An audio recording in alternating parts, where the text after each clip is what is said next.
Muchas bendiciones, hermanos y hermanas. Qué lindo estar otra vez participando de este tema sobre nuestro Señor Jesucristo. Y hoy vamos a empezar el Evangelio de San Juan. Vamos a empezarlo y el tema se llama la deidad de Jesús. El tema vamos a verlo en Juan 1, del 1 al 5. Y el objetivo es reconocer la deidad de Jesús y el impacto que esto tiene en nuestra vida como creyentes cristianos. Pero antes de empezar en Juan 1, primero vamos a hacer un pequeño resumen sobre el Evangelio de Juan. El autor es Juan el apóstol. Algunos sugieren que puede ser un discípulo de Juan, pero la mayoría de los comentaristas bíblicos dicen que fue Juan el apóstol, el que andaba con Jesús, el que estuvo de lado con Jesús y el que lo vio resucitado.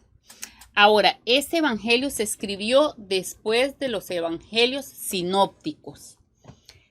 Los evangelios sinópticos son Mateo, Marcos y Lucas. Y entonces este evangelio fue después de los evangelios sinópticos. Es más teológico, o sea que Juan interpreta muchos de los discursos de Jesús. El evangelio trata más del ministerio de Jesucristo en Jerusalén y se refiere mucho a la última semana del ministerio de Jesús. Este evangelio hace énfasis en la deidad de Jesús, o sea que Jesús es Dios, que es Juan 20:31 que dice: pero estas cosas se han escrito para que ustedes crean que Jesús es el Cristo, el Mesías, el Hijo de Dios, y para que al creer tengan vida en su nombre. Ese es el objetivo del Evangelio. Ahora vamos a continuar con lo que Juan escribió. Y también quiero decirles que en la vida muchas cosas se hacen son un proceso. En la naturaleza, por ejemplo, vemos muchas cosas que son un proceso, o sea, que las cosas se van desarrollando por etapas o por niveles. Un ejemplo es una mariposa. Si ustedes ven una mariposa, empieza primero el gusanito que hace el capullo y luego sigue hasta formar la mariposa completa que sale y vuela. Entonces, muchas de las cosas tienen un proceso. Yo pienso que casi todo en esta vida es un proceso por etapas. Entonces, la revelación de Dios al ser humano no es una excepción. Esa fue también por etapas. Dios se fue revelando poco a poco al ser humano. Es un proceso, fue por etapas. Y aquí vemos que Dios primero se reveló al ser humano mediante la naturaleza. Cuando la gente veía la naturaleza, como dice el salmista: cuando contemplo el cielo, obra de tus dedos, la luna y las estrellas que has creado, me pregunto qué es el hombre, para que te acuerdes de él. Entonces, cuando el ser humano veía el poder de la naturaleza, veían ahí el poder de un Dios que lo creó todo, de Dios poderoso, vieron la gloria de Dios, la sabiduría de Dios mediante la naturaleza. Después Dios se le reveló al ser humano mediante los profetas. En el Antiguo Testamento lo vemos, mediante Moisés, Isaías, Jeremías, los Salmos, todos esos, las escrituras. Se fue revelando Dios, se le reveló al pueblo de Israel. Y hasta que llegó a la revelación más completa, que es el Señor Jesucristo, que es en el Nuevo Testamento, vemos esa revelación completa de Dios mediante su Hijo. Entonces el apóstol Juan nos hace ver esa revelación de Dios tan claramente, y por eso ahora vamos a leer en el capítulo 1 quién es Jesús, cuál es el carácter de Jesús, quién es el Hijo de Dios. Entonces vamos a verlo. Él nos muestra a Jesús, la deidad de Jesús, que Jesús no es solo un hombre, sino que es Dios con nosotros, Dios hecho carne. Nos presenta a Jesús como la palabra que ha estado con el Padre desde siempre.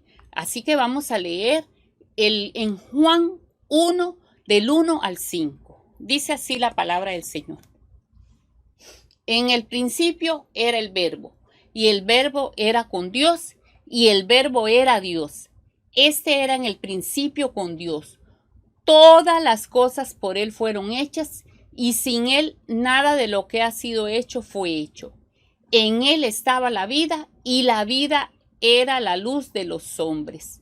La luz en las tinieblas resplandece y las tinieblas no prevalecieron contra ella. Este primer punto se llama la deidad del Verbo. Entonces, aquí vemos algo tan grande que el apóstol Juan nos dice, algo tan profundo, una teología muy profunda que nos hace ver quién es Jesús, pero no como los otros evangelistas que más que todo ponían al Jesús de la historia, a Jesús, por ejemplo, la genealogía que venía de Abraham, que venía de Adán y esas cosas. Juan va muchísimo más allá. Juan nos hace ver la preexistencia de Jesús, del Verbo. Dice, en el principio era el Verbo. Eso quiere decir que que el Verbo era eterno. Él existía desde siempre. En el principio empieza como el libro de Génesis, que nos dice, en el principio creó Dios los cielos y la tierra.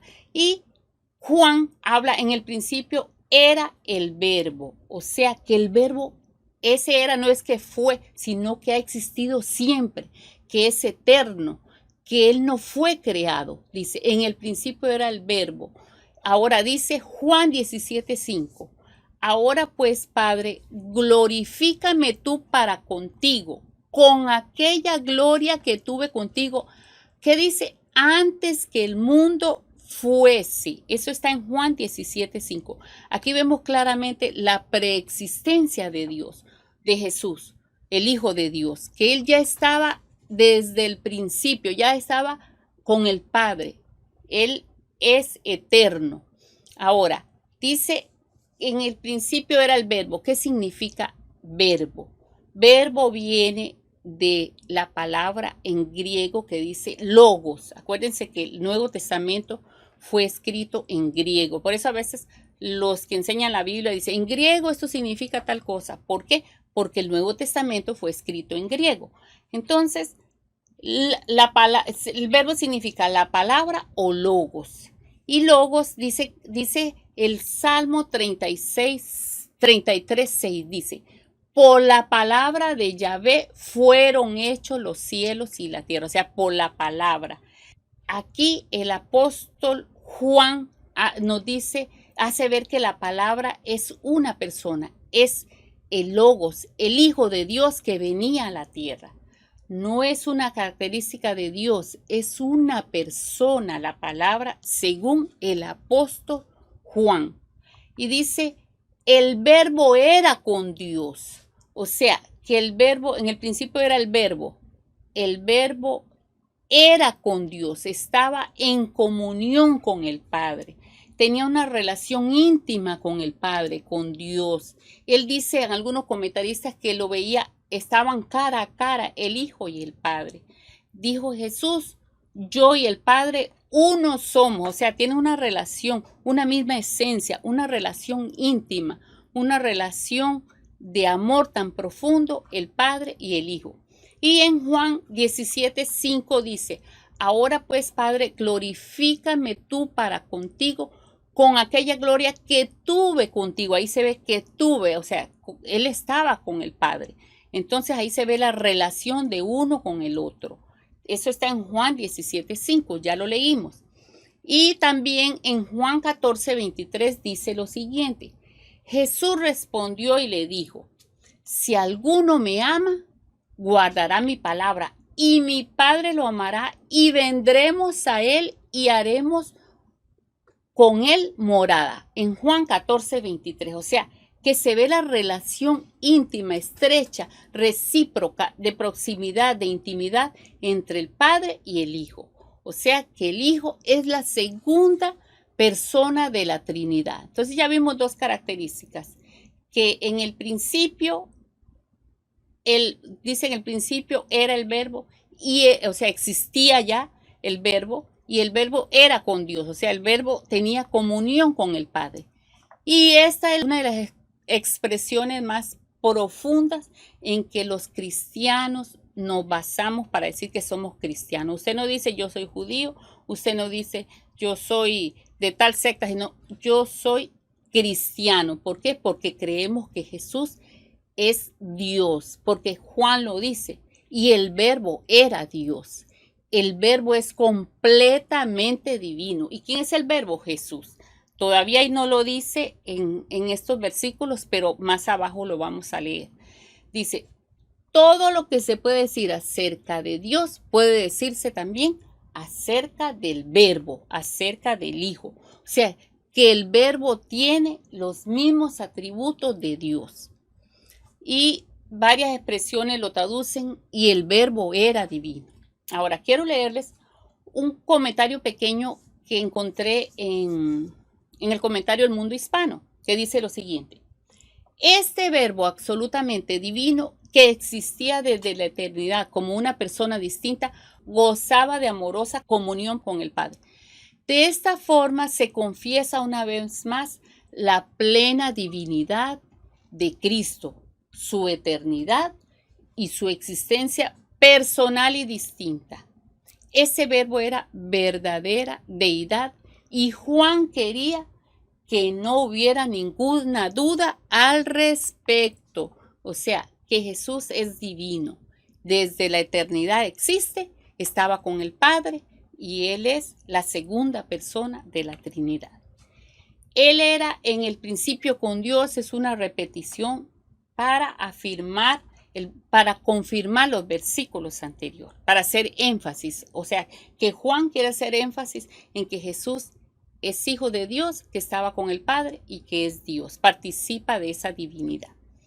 Entonces, vamos ahora a seguir. Algunas sectas traducen que, por ejemplo, los testigos de Jehová dicen el verbo era un Dios, pero ellos tergiversan una regla de la gramática griega para meterle esa mentira a las personas de que Jesús no era Dios. Para ellos es un Dios chiquito. Y eso es una falsedad muy grande que por no interpretar bien el texto en griego, entonces hacen una confusión, confunden a la gente.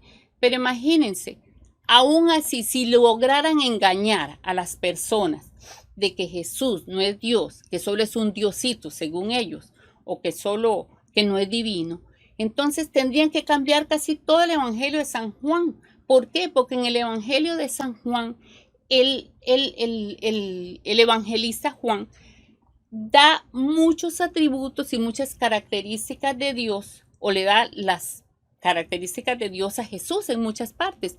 Por ejemplo, Juan nos vive diciendo en el Evangelio de San Juan que Jesús es la vida, que Jesús es la verdad, que Jesús es la resurrección, que Jesús es la luz de los hombres, que Jesús es el buen pastor, que en Él está la plenitud de Dios. Entonces, Juan hace ver, desde que empieza el Evangelio hasta el final, nos hace ver que Jesús es Dios, es el Hijo de Dios, es el Verbo hecho carne que habitó entre nosotros. Eso lo vamos a ver en el próximo estudio. Ahora, ¿cuál es la aplicación para nosotros en el día de hoy? Primero, que hay que tener una plena convicción que Jesús es la segunda persona de la Trinidad, porque Él es eterno y es divino y Él estuvo en comunión con su Padre desde siempre. Y por eso usted y yo le hemos entregado a Jesús nuestra vida, nuestro corazón. Por eso lo hemos hecho Señor y Salvador nuestro. Y también como Tomás, en el Evangelio de Juan al final está que Tomás le dijo, Señor mío y Dios mío. Ese mismo reconocimiento de la divinidad de Jesús nosotros hacemos cuando le confesamos como el Señor y Salvador. Y es muy importante. La gente que no ve a Cristo como Dios con nosotros, como el Verbo hecho carne, Emmanuel, Dios con nosotros, si no ven en Jesús la divinidad, que es también la segunda persona de la Trinidad, creo yo que se están perdiendo una de las revelaciones más profundas de Dios, más grandes, y del amor de Dios tan grande, que siendo Dios se hizo hombre. Esa es la revelación más profunda, más maravillosa y más amorosa de Dios por la humanidad. Y el que lo niegue todavía no se le ha quitado esa venda de los ojos. No ha entendido la revelación completa de Dios a través de nuestro Señor Jesucristo. Ahora vamos con el segundo punto, hermanas y hermanas. El segundo punto se llama: el Verbo es el creador de todo. Dice en el versículo 3 ahí: todas las cosas por Él fueron hechas y sin Él ni una sola cosa de lo que existe llegó a ser. Entonces, aquí se resaltan dos puntos. Uno, que Cristo no fue creado, que Cristo es el creador, que Jesús es el creador. Dice que por la palabra se hicieron los cielos y la tierra, o sea, por la palabra. ¿Y quién es la palabra? Jesús. El Padre y el Hijo son responsables de la creación. Entonces, vamos ahora a hacer el tercer punto. El tercer punto es: el Verbo es la vida y la luz. Es el Verbo de la vida y la luz. Entonces, dice ahí en Juan: en Él estaba la vida y la vida es la luz de los hombres. En Él estaba la vida. ¿Qué significa eso? Que estaba la vida, que por la eternidad ha estado la vida en Jesús. Y esta vida estaba en el Verbo, en Jesús. Y el Verbo es el que vivifica, es el que da vida eterna. Esa vida es la que el Hijo da al ser humano cuando reciben a Jesucristo. Ahora, el Verbo de Dios, por supuesto, que da la vida biológica, porque Él fue el creador. Él fue el que creó toda la vida en la tierra, las plantas, los animales, las personas. Pero esa es la vida biológica, pero no se quedó allí. Aquí Juan, cuando dice que en Él estaba la vida, se está refiriendo más a la vida eterna, que se llama la zoe en griego. La vida corriente biológica de que nosotros crecemos, nacemos, crecemos, nos multiplicamos y morimos, esa es la vida biológica, bios, esa termina. Pero la vida que se está refiriendo el apóstol Juan es la zoe, es la vida que permanece para siempre. O sea, en Jesús estaba la zoe, la vida eterna. Está en Él, la vida que permanece para siempre. Y esa es la vida que Dios quiere dar al ser humano. Ahora, hay gente que dice, uno va en la calle a veces y comienza y le habla a alguien de Cristo y todo, y uno le dice: no, tú tienes que conocer a Jesucristo para ser hijo de Dios. Y hay gente que dice: todos son hijos de Dios. No sé si a usted les ha pasado eso. A mí me ha pasado muchas veces que la gente dice: no, todos somos hijos de Dios. Y entonces ahí es cuando las personas no diferencian quiénes son criaturas de Dios y quiénes son hijos de Dios. Entonces, la criatura de Dios tiene la viene la palabra biología, la vida del cuerpo, pero no tiene la zoe de Dios. Entonces, por eso es que aquí Juan dice que el Hijo tiene la vida. Y en 1 Juan 5:12 dice: y el que tiene al Hijo tiene la vida.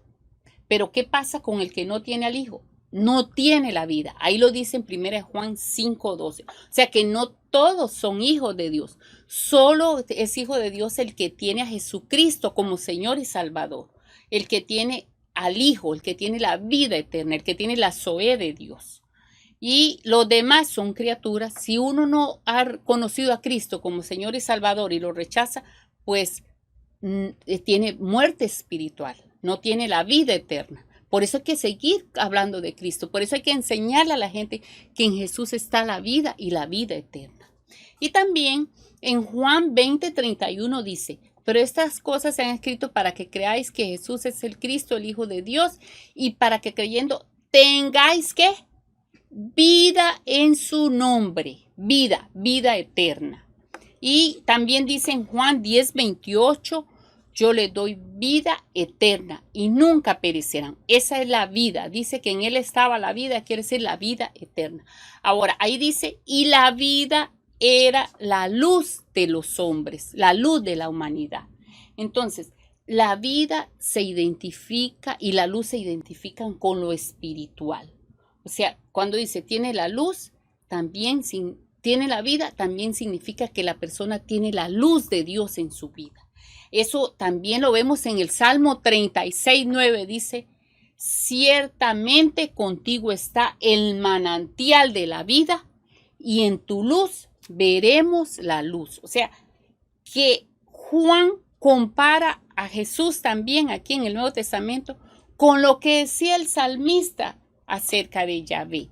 Dice, ciertamente contigo está el manantial de la vida y en tu luz veremos la luz. Y Juan dice de Jesús, y la vida era la luz de los hombres. O sea que en Jesús también está el manantial de vida y que Jesús es el que ilumina nuestras tinieblas, el que nos ilumina.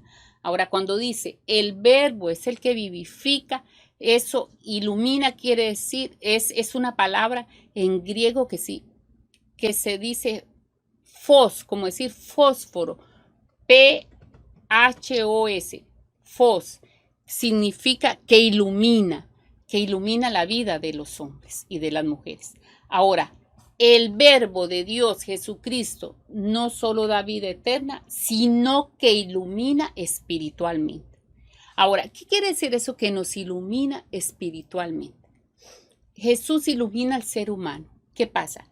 Que cuando llega la luz de Jesucristo a la vida de uno, la luz le hace ver la condición de pecado, la suciedad que a veces tenemos hablando como es el pecado.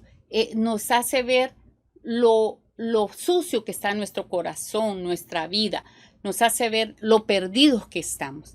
Entonces, cuando llega la luz de Jesús, nos ilumina para que nos veamos cómo estamos y ahí mismo el Señor nos limpia.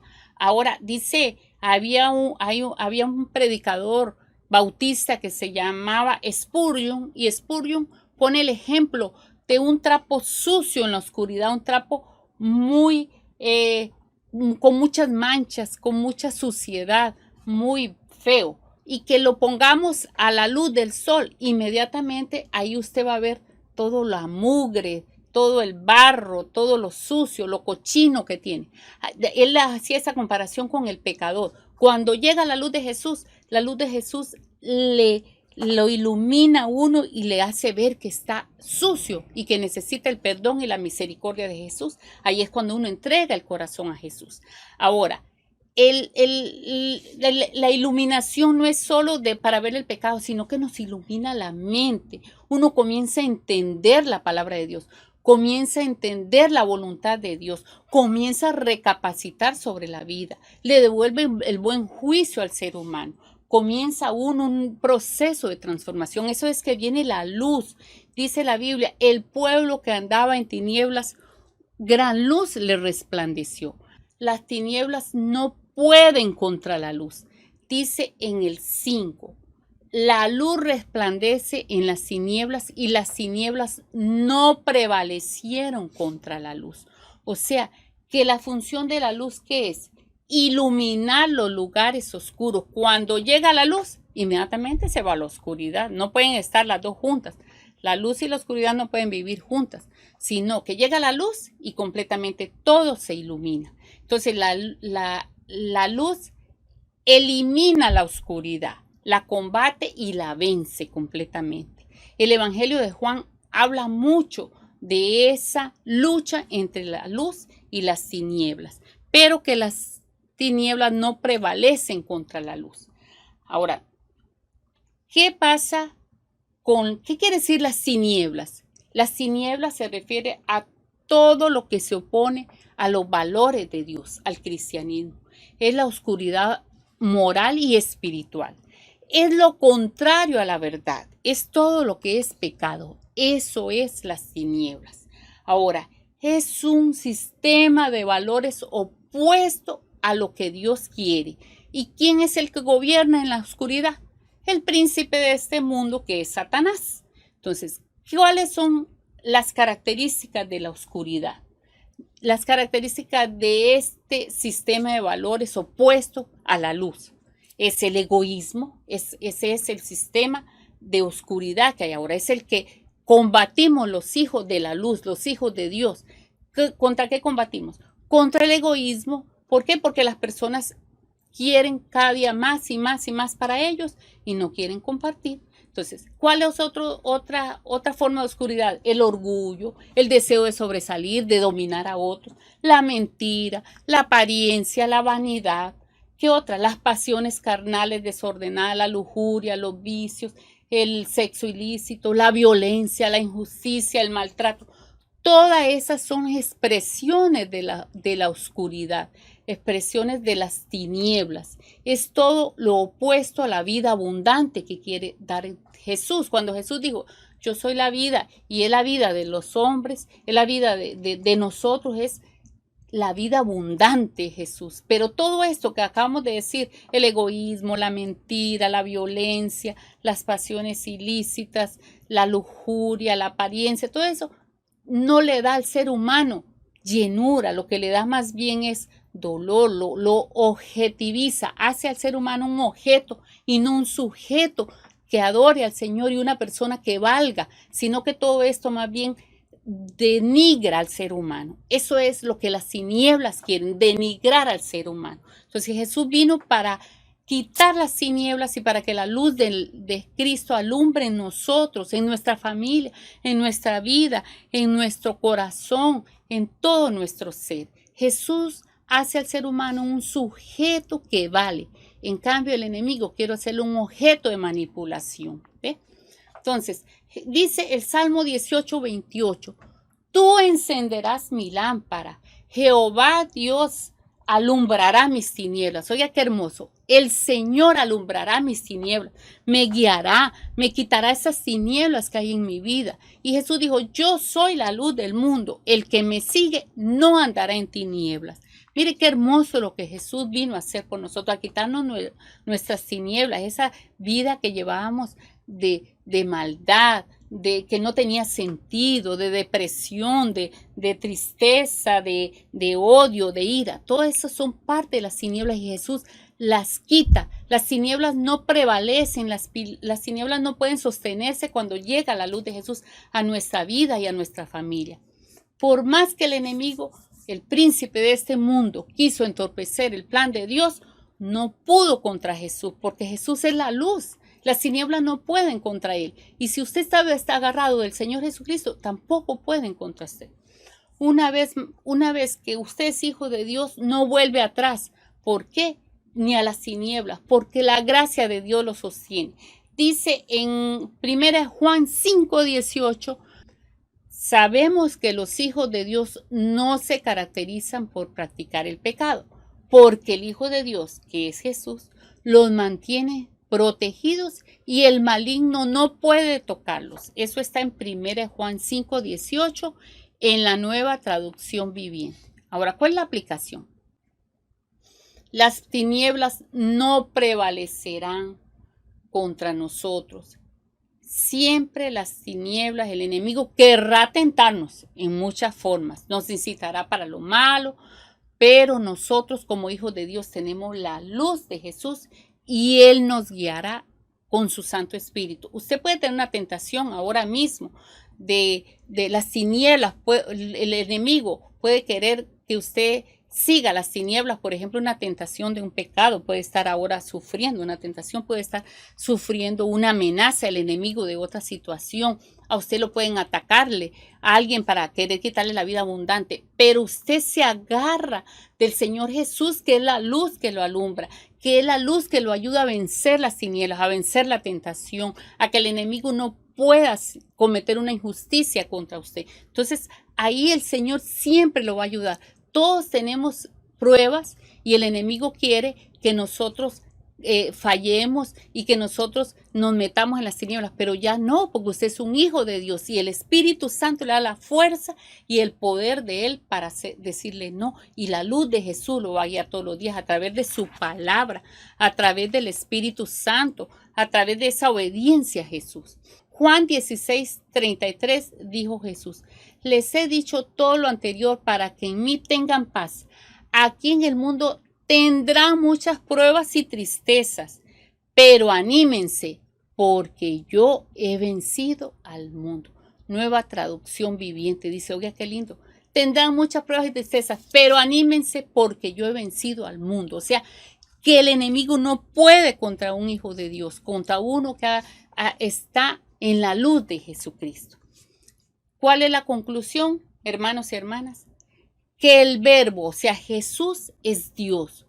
Su eternidad y su comunión estrecha con el Padre ha sido por siempre. Jesús es la segunda persona de la Trinidad. Segundo, en Jesús está la vida eterna y es la luz del mundo, es la luz suya, es la vida que permanece para siempre. Usted tiene la vida eterna y tiene la luz que lo guía cada día para hacer la voluntad de Dios.